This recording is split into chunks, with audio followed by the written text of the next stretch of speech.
നോട്ട്ബുക്കിലേക്ക് സ്വാഗതം. ഇന്ന് ഞാൻ ഡിസ്കസ് ചെയ്യാൻ പോകുന്നത് ഒരു പ്രധാനപ്പെട്ട കാര്യമാണ്. അതായത് ഹൈക്കോർട്ട് അസിസ്റ്റന്റ് എക്സാമിന് കഴിഞ്ഞ തവണ, അതായത് ഏറ്റവും ലേറ്റസ്റ്റ് ആയിട്ട് നടന്ന ഹൈക്കോർട്ട് അസിസ്റ്റന്റ് എക്സാമിന് എത്ര മാർക്ക് വരെ ഉള്ളവർക്ക് ജോലി കിട്ടി, എത്ര പേര് സെലക്റ്റഡ് ആയി, എന്തൊക്കെയാണ് അവർക്ക് കിട്ടിയ മാർക്സ് എന്നുള്ള ഒരു വീഡിയോയാണിത്. അപ്പോൾ ഇതിന് വേണ്ടിയിട്ട് ഞാൻ റാങ്ക് ലിസ്റ്റ് എടുത്തിട്ടുണ്ട്, പോസ്റ്റ് ഓഫ് അസിസ്റ്റന്റിന്റെ റാങ്ക് ലിസ്റ്റ്. ഇത് നിങ്ങൾക്ക് ഹൈക്കോർട്ട് ഓഫ് കേരളയുടെ വെബ്സൈറ്റിൽ റിക്രൂട്ട്മെന്റ്സിൽ, അതുപോലെ ഡൗൺലോഡ്സ് എന്ന സെഷനിൽ റിസൾട്ട് എന്ന ലിങ്കിൽ പോയാൽ കിട്ടുന്നതാണ്. ഓക്കെ, ഡൗൺലോഡ്സിൽ റിസൾട്ട്സിൽ കിട്ടുന്നതാണ്. അപ്പൊ അതങ്ങനെ നോക്കുമ്പോൾ ഈ 16/2014 അതാണ് ജനറൽ ആയിട്ട് എല്ലാവർക്കും കൂടി ഉള്ളൊരു റിക്രൂട്ട്മെന്റ് നടന്നത്. അപ്പോൾ അതിന്റെ ലിസ്റ്റാണിത്. അപ്പോൾ ഇതിന്റെ ആളുകളുടെ പേര് ഞാനിപ്പോൾ അങ്ങനെ കാണിക്കുന്നില്ല, നിങ്ങൾക്കത് ലിസ്റ്റ് ഡൗൺലോഡ് ചെയ്ത് കാണാം. ദെൻ മാർക്സ് നോക്കുക. OMR test, descriptive test, interview ടോട്ടലാണ്. അപ്പോൾ ഒരു കാര്യം ഞാനിവിടെ പറഞ്ഞോട്ടെ, സാധാരണ എല്ലാ എക്സാമിനും ഡിസ്ക്രിപ്റ്റീവ് ടെസ്റ്റ് ഒരു ക്വാളിഫയിങ് മാത്രമാണ് ആവാറ്, കാരണം പലരാണത് വാല്യൂ ചെയ്യുന്നത് അതുകൊണ്ട്. പക്ഷെ ഇവിടെ ഞാനത് പല വീഡിയോയിലും ഞാനും പറഞ്ഞു ക്വാളിഫയിങ് ആണ് എന്നാണ് പറഞ്ഞത്. പക്ഷെ ഡിസ്ക്രിപ്റ്റീവ് ടെസ്റ്റിന് കട്ട് ഓഫ് മാർക്ക് ഇല്ല എന്നുള്ളൂ, അതിന്റെ മാർക്ക് ആഡ് ചെയ്തിട്ടുണ്ട്. അപ്പൊ അതുകൊണ്ട് ഡിസ്ക്രിപ്റ്റീവ് ടെസ്റ്റിന് മേടിക്കുന്ന ഓരോ മാർക്കും ഇമ്പോർട്ടന്റ് ആണ്. ഓക്കെ, അപ്പൊ അതുകൊണ്ട് തന്നെ പ്രിസി റൈറ്റിംഗിന്റെ ഞാനൊരു വീഡിയോ ചെയ്തിരുന്നു, ഒരുപാട് പേർക്ക് ഉപകാരപ്പെട്ടു എന്ന് പറഞ്ഞു. അതുപോലെ ലെറ്റർ റൈറ്റിംഗും അതുപോലെ തന്നെ എസ്സേ റൈറ്റിംഗും കൂടി ഇൻക്ലൂഡ് ചെയ്യുന്നതാണ്. അപ്പൊ ഇത് OMR ടെസ്റ്റിന്റെ മാർക്ക് ഫസ്റ്റ് കിട്ടിയ ആൾക്ക് 66 മാർക്കായിരുന്നു. അത് ഡിസ്ക്രിപ്റ്റീവ് ടെസ്റ്റിന് 29 മാർക്ക് ആൻഡ് ഇന്റർവ്യൂവിന് 9 മാർക്ക്. ദെൻ ടോട്ടൽ എത്രയാണ്? ടോട്ടൽ 104 മാർക്കാണ് കിട്ടിയത്. അപ്പൊ എല്ലാം കൂടി ചേർത്ത് നോക്കി 104, എന്നിട്ടൊന്ന് റൗണ്ട് ചെയ്ത് 104 തന്നെ, എന്നിട്ട് കിട്ടിയതാണിത്. അപ്പൊ അവിടെ ഒരു റിസർവേഷൻ ഉണ്ടെങ്കിൽ റിസർവേഷൻ ഉള്ളവർക്കും കൊടുക്കും, പിന്നെ ഓപ്പൺ കോമ്പറ്റീഷൻ ഉള്ള ആൾക്ക് അടുത്ത് കൊടുക്കും, അങ്ങനെയൊക്കെയാണ്. അപ്പൊ ഇവിടെ ഫസ്റ്റ് കിട്ടിയ ആൾക്ക് 104 മാർക്കാണ് ടോട്ടൽ കിട്ടിയിരിക്കുന്നത്. സെക്കൻഡ് കിട്ടിയ ആൾക്ക് 95 മാർക്കാണ് ടോട്ടൽ കിട്ടിയിരിക്കുന്നത്. ഓക്കെ, അപ്പൊ അത്രയും നല്ല മാർക്സ് കിട്ടിയിട്ടുണ്ടെന്നുള്ളതാണ്. അപ്പൊ ഇതില് വരുന്നത് ഈ OMR ടെസ്റ്റിന് നമുക്കറിയാം 100 മാർക്കാണ്, ഡിസ്ക്രിപ്റ്റീവ് ടെസ്റ്റിന് എത്ര മാർക്കാണ്? 40 മാർക്കാണ്. ഇത് 40ലാണ് ഇവിടെ 29 കിട്ടിയിരിക്കുന്നത്, ഇവിടെ 100ലാണ് 66 കിട്ടിയിരിക്കുന്നത്. ഓക്കെ, അപ്പൊ ഒബ്ജക്റ്റീവ് ടെസ്റ്റിന് എത്ര മേടിക്കണം എന്നുള്ളത് സെപ്പറേറ്റ് മനസ്സിൽ കാണുക. 100ൽ എത്ര കാണണം? ഓക്കെ, 100ൽ 70 എങ്കിലും എന്തായാലും വേണം, 70 എബോവ് എന്ന് വിചാരിച്ചാൽ മതി. ഡിസ്ക്രിപ്റ്റീവ് ടെസ്റ്റ് ആണെങ്കിൽ 40, അപ്പോൾ ഒരു 30 എങ്കിലും കിട്ടണം എന്നുള്ള രീതിയിൽ വിചാരിക്കുക. ഇന്റർവ്യൂവിന് വളരെ നന്നായി തന്നെ പെർഫോം ചെയ്യുക. ഓക്കെ, എല്ലാത്തിൻ്റെയും കൂടി മാർക്ക് കൂട്ടിയാണ് എഴുതുന്നതെന്നുള്ളത് അറിഞ്ഞിരിക്കുക. ഞാനും അത് അങ്ങനെയല്ലായിരുന്നു പറഞ്ഞത്, അപ്പം അത് നിങ്ങൾ പ്രത്യേകം ശ്രദ്ധിക്കണം. അടുത്ത തേർഡ് കിട്ടിയ ആൾക്കും 63 മാർക്ക്, 92. ദെൻ 67 കിട്ടിയ ആളുണ്ട് ഇവിടെ. 67 ഇവിടെ ശ്രദ്ധിക്കണം, കാരണം അത് വളരെ നല്ലൊരു മാർക്കാണ്. 67 വന്നു.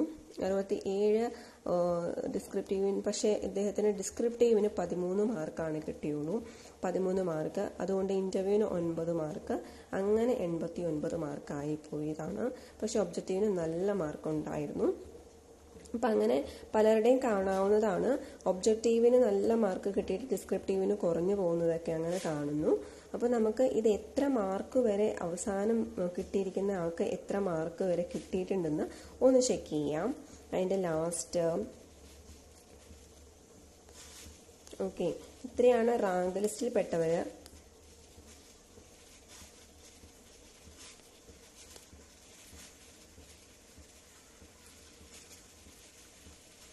ഓക്കെ, ഇതൊരു വലിയൊരു ലിസ്റ്റാണ് ഇപ്പോൾ പോയിരിക്കുന്നത്. ഓക്കെ, അപ്പോൾ ഇതിൽ ഈ റൗണ്ട് ചെയ്ത് ഈ ടോട്ടൽ മാർക്സ് കൂടുതലനുസരിച്ച് തന്നെയാണ് മാർക്സ് കൊടുത്തിരിക്കുന്നത്. 41 ഒക്കെ മേടിച്ചവരുണ്ട്, അതായത് 40 ആണ് എപ്പോഴും കട്ട് ഓഫ് എന്ന് ഓർക്കുക. ആ 40 കട്ട് ഓഫിൽ കിട്ടിയവർ ഒരുപാട് പേരുണ്ട്. 40 നിയർ 40 കിട്ടിയവർ ഒരുപാട് പേരുണ്ട്. അപ്പോൾ ഇത്രയും മതി. ഈ ഒരു ലിസ്റ്റ് നിങ്ങൾക്ക് എടുക്കാവുന്നതാണ്. വെബ്സൈറ്റിൽ പോയി എടുക്കാം, അല്ലെങ്കിൽ ഞാൻ അതിൻ്റെ ലിങ്ക് താഴെ കൊടുക്കാം. So thank you for watching this lesson. പ്രത്യേകം ഓർക്കുക, ഈ ഒരു വീഡിയോയിൽ പറഞ്ഞിരിക്കുന്നത് ഡിസ്ക്രിപ്റ്റീവ് ടെസ്റ്റിൻ്റെ മാർക്ക് ആഡ് ചെയ്യുന്നതാണ്. ഒരു സുഹൃത്ത് എനിക്ക് കമൻറ്റ് ചെയ്തിരുന്നു ഞാൻ പറഞ്ഞത് വെച്ചിട്ട്. അപ്പോൾ അതിൽ നിന്നാണ് എനിക്കത് പിന്നീട് നോക്കാനും ഇത് മനസ്സിലാക്കാനും സാധിച്ചത്. Thank you so much for that. Thank you. അതുപോലെ തന്നെ റാങ്ക് ലിസ്റ്റ് 2011 എക്സാം, അതായത് 2012 വന്ന ലിസ്റ്റ് അതും കൂടി കാണിക്കുകയാണ്. അതിനകത്ത് എന്താണെന്ന് വെച്ചാൽ റിട്ടൺ ടെസ്റ്റ്, ഇന്റർവ്യൂ, ടോട്ടൽ അങ്ങനെയാണ് മാർക്ക് കൊടുത്തിരിക്കുന്നത്.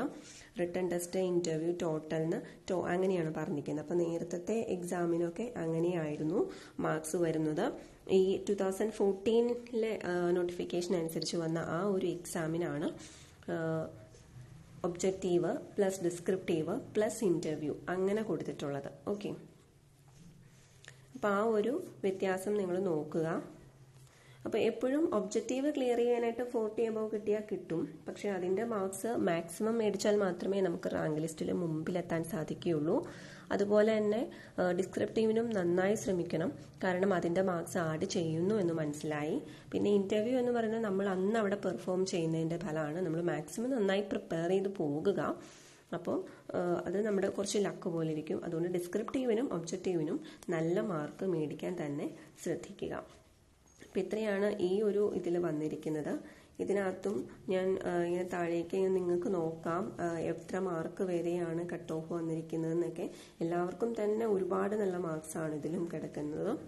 ഓക്കെ, അപ്പം നിങ്ങൾ കണ്ടതാണ് 2011 ക്വസ്റ്റ്യൻ പേപ്പറും 2014 ക്വസ്റ്റ്യൻ പേപ്പറും ഒക്കെ എങ്ങനെയാണെന്ന്. ഇതിൻ്റെ ഇടയ്ക്ക് ഒരു NCA നോട്ടിഫിക്കേഷനും കൂടി വന്നിരുന്നു. ആ NCA നോട്ടിഫിക്കേഷൻ കുറച്ച് മുമ്പ് കാണിച്ച ആ ഒരു റാങ്ക് ലിസ്റ്റിന് ശേഷം റാങ്ക് ലിസ്റ്റ് വന്നതാണ്. അതിലാണെങ്കിൽ വന്നിരിക്കുന്നതിലും ഒബ്ജക്റ്റീവ് പ്ലസ് ഡിസ്ക്രിപ്റ്റീവ് മാർക്സ് കൂട്ടിയിട്ടുണ്ട്. അതും കൂടി ഒന്ന് ശ്രദ്ധിക്കുക. ഇനി ഞാൻ അതിൻ്റെ നോട്ടിഫിക്കേഷൻ ഡീറ്റെയിൽ ആയിട്ട് കാണിക്കാം. എത്ര മാർക്സ് ആണ് അതിനകത്ത് വരുന്നത്, ഡിസ്ക്രിപ്റ്റീവ്, ഒബ്ജക്റ്റീവ് എന്നൊക്കെ പറയാം.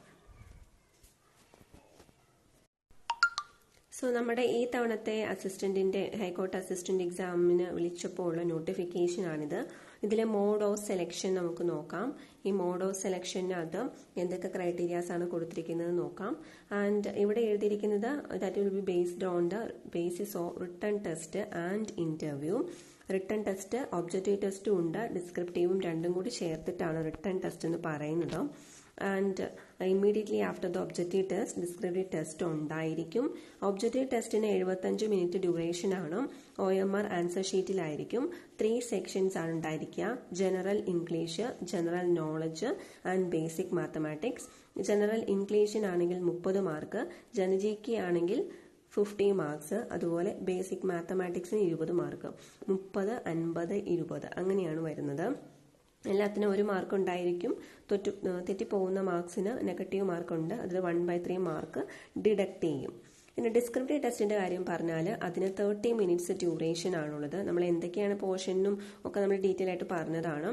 ഡിസ്ക്രിപ്റ്റീവിനാണെങ്കിൽ 30 മിനിറ്റ്സ് ആണ് ഡ്യൂറേഷൻ വരുന്നത്. അതിൽ 40 മാർക്സ് ആണ് അവാർഡ് ചെയ്യുന്നത്. ഓക്കെ, അപ്പോൾ അതിന് സെപ്പറേറ്റ് ആൻസർ ഷീറ്റ് തന്നിട്ടുണ്ടാവും, ലെറ്റർ റൈറ്റിങ്ങും പ്രസി റൈറ്റിങ്ങും എസ്സേക്കും വേണ്ടിയിട്ട്. പിന്നെ ഇന്റർവ്യൂവിന് 10 മാർക്കാണ് ഇന്റർവ്യൂവിനുള്ളത്. മിനിമം മാർക്ക് റാങ്ക് ലിസ്റ്റിൽ കയറണമെങ്കിൽ മിനിമം മാർക്ക് 35% ഇന്റർവ്യൂവിൽ വേണം. ഓക്കെ, അപ്പോൾ ഇന്റർവ്യൂവിന് 3.5 മാർക്കെങ്കിലും കിട്ടിയാലാണ് ആ ഒരു അവാർഡ് റാങ്ക് ലിസ്റ്റിലേക്ക് ഉൾപ്പെടാൻ സാധിക്കുകയുള്ളൂ. ബാക്കി എല്ലാത്തിനും കിട്ടിയിട്ട് ഇന്റർവ്യൂവിന് ഒരു 3.5 മാർക്ക് കിട്ടിയില്ലെങ്കിൽ എന്ത് പറ്റും?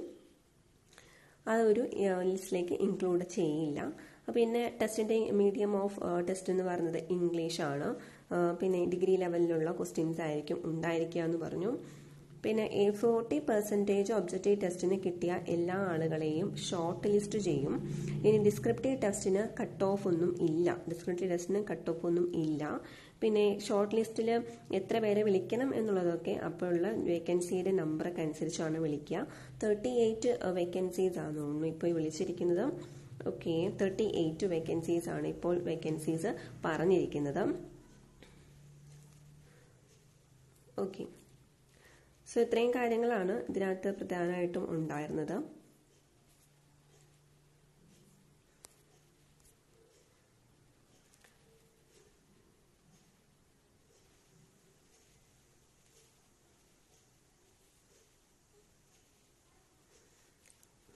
പിന്നെ ഡിസബിലിറ്റീസ് ഉള്ള പേഴ്സൺസിനും ഇത് സ്ക്രൈബിൻ്റെ അവൈലബിലിറ്റി ഉണ്ടെങ്കിൽ അല്ലെങ്കിൽ സ്ക്രൈബിന് യൂസ് ചെയ്യാം. ഫെസിലിറ്റി ഓഫ് സ്ക്രൈബ് യൂസ് ചെയ്യാം. അവർക്ക് 20 മിനിറ്റ്സ് കൂടുതൽ കൊടുക്കുന്നുണ്ട്.